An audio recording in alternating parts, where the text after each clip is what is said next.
A epifania do milagre, isto é, ele vir à tona, ou daquilo que é sobrenatural, ela não acontece apenas naquilo que é no campo religioso. Por exemplo, a reverência ao sagrado, a capacidade de respeito e admiração da vida, ela acontece em cenas que pareceriam banais. No Rio de Janeiro há uma prática antiga de, no final do domingo, na praia, ali na Zona Sul, quando o sol começa a se pôr, aplaudir o pôr do sol. Quando, por exemplo, uma criança nos abraça ou nos dá um beijo roubado e sai correndo, quando você vê uma violeta na sua manifestação colorida vir à tona, quando você vê um rio correndo ou você nota uma revoada de pássaros, tudo isso te dá uma percepção de que a vida ultrapassa a mera materialidade, de que ela vai muito além de átomos, né, e, portanto, muito além da mera biologia em si, ou da química ou da física. Essa percepção que é de religiosidade, ela não é necessariamente de religião. Ela é uma manifestação de sacralidade. Eu já a tive na vida dezenas de vezes, né, na minha cotidiana existência, e como estudioso ao observar isso no dia a dia. Olhar o milagre como sendo aquele que é uma manifestação de religião, eu nunca tive a ocasião de presenciar. Não tem como nós existirmos vivendo apenas o presente. Nós temos primeiro memória, que nos traz à mente aquilo que já foi. E, em segundo lugar, um desejo de dar o próximo passo com alguma clareza daquilo que virá. Por isso, nós somos um animal histórico, isto é, nós temos passado, presente e futuro. A impossibilidade de conhecer alguma coisa em relação ao futuro pode gerar em nós desespero. Por isso, alguns de nós na história procuramos a adivinhação, procuramos aquilo que seria a magia, procuramos ler no céu ou na terra o que seria a razão da explicação. Outros trabalham com a ideia de ciência. Isso gera, inclusive, algo muito curioso. Por exemplo, há pessoas que de manhã, ao acordarem, ao pegarem um jornal, elas não acreditam na previsão do tempo, mas acreditam no horóscopo.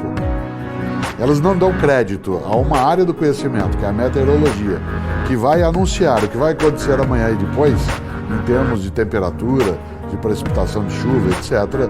Mas ela olha um horóscopo que não tem de base uma fundamentação empírica, embora faça parte da história, e dá a ele credibilidade. Por isso é uma questão de escolha, mas nós nunca ficamos fora da necessidade de olhar nossa história, passado, presente e futuro. De maneira alguma, a gente pode enxergar naquilo uma tendência. Ao contrário de outros animais, se até a gente quisesse retomar o que disse um dia Freud brincando, Freud disse biologia é destino. Biologia é destino. Se você imaginar um cão, um gato, um peixe, ele seguirá a natureza dele. E essa natureza, ela não é mexível por ele mesmo, só pelo ambiente ou por uma mutação genética, como lembrou o Darwin. Não há possibilidade de um outro animal, que não o animal humano, produzir uma interferência na sua rota e que mude a trilha que estava seguindo. No caso nosso, mesmo que eu olhe a trajetória de alguém e veja até onde ele chegou e de onde ele veio, eu posso dizer que ele tem uma tendência a ir nessa direção, mas não que ele irá. Nós somos capazes de mudar de rota a qualquer momento, seja em direção ao positivo, seja em direção ao negativo. Isto é, nem o passado condena e nem o passado é um salvo-conduto para a reputação ilibada de alguém. Qualquer um de nós e qualquer uma é capaz de ter liberdade de escolha naquilo que fará. Também é um dos nomes do livre-arbítrio, né? A ideia de livre-arbítrio está muito conectada a uma percepção religiosa. No primeiro momento, ela vem à tona a partir das discussões da Reforma Protestante, né, no século XVI, com Martinho Lutero, embora seja um conceito anterior, e ela rompe uma lógica que é a do mundo greco-romano clássico. No mundo greco-romano clássico, isto é, há 2.500 anos, a polidivindade, um mundo criado pelos deuses e por eles organizado, trazia uma percepção da vida que é trágica, a tragédia. O que é a tragédia? Os deuses decidem. Os deuses decidem. Tudo que o ser humano fizer não adiantará se os deuses tomarem uma outra posição. A concepção judaico-cristã, ela vai dar outra linha. Em vez de ser uma concepção trágica da vida, a concepção judaico-cristã ela é dramática.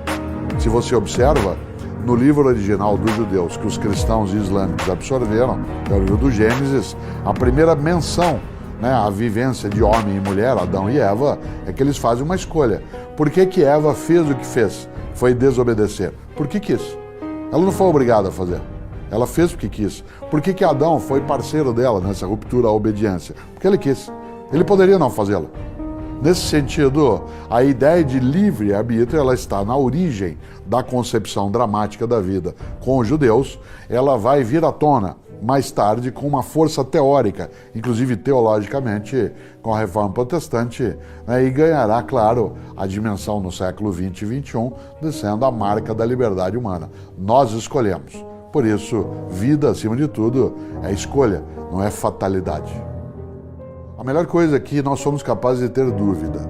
Afinal de contas, é a dúvida que te coloca na possibilidade de outras escolhas.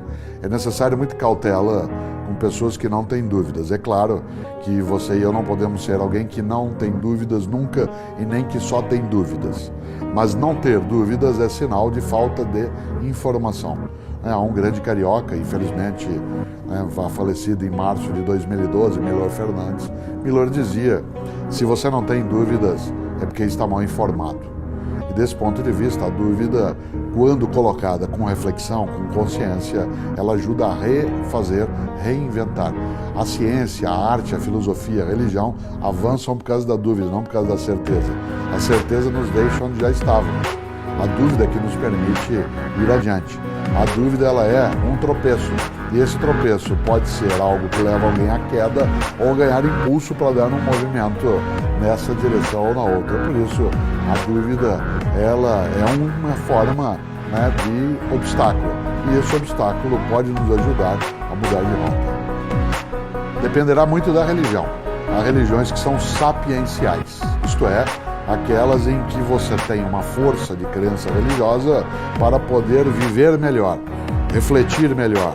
Portanto, como o budismo, né, como parte daquilo que é o hinduísmo, uma parcela do shintoísmo, elas são sapienciais, estão ligadas à sabedoria.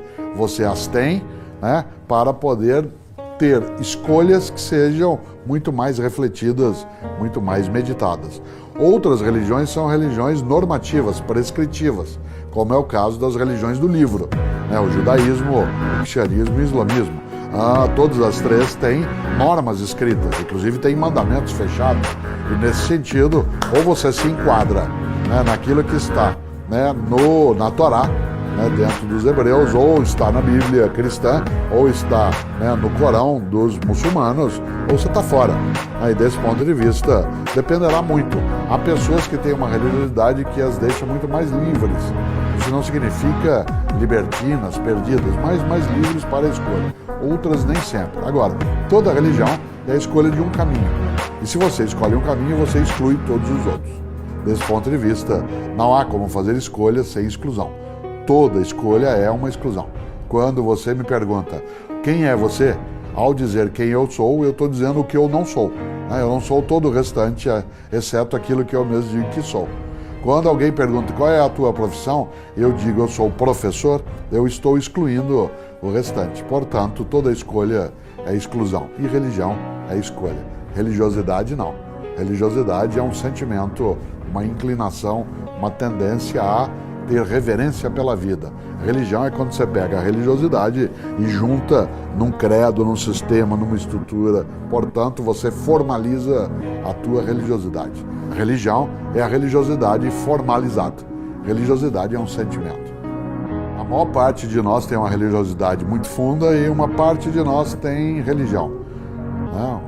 Muitos que, apesar de alguns declararem que tem religião, o Brasil, por exemplo, é um país que tem algo inexistente, que é eu sou católico, mas não sou praticante. Algumas religiões nem entendem essa frase, porque se você não é um praticante, você não participa, né, daquela religião. Então, no fundo, a pessoa está demonstrando que o que ela tem é mais religiosidade do que religião. De fato, todo mundo, em todo tempo, tem alguma religiosidade. Algumas pessoas têm religião. Não existe religiosidade que não seja a partir de nós humanos. Não há religião sem religiosidade, mas há religiosidade sem religião. Há uma divergência muito forte entre as muitas religiões quanto a que seria a caracterização do bem e do mal. Por exemplo, nas religiões mais antigas, há 3.000 anos, especialmente as persas, que mais tarde geraram o que se chama de zoroastrismo, que no Ocidente é chamado de Zaratustra.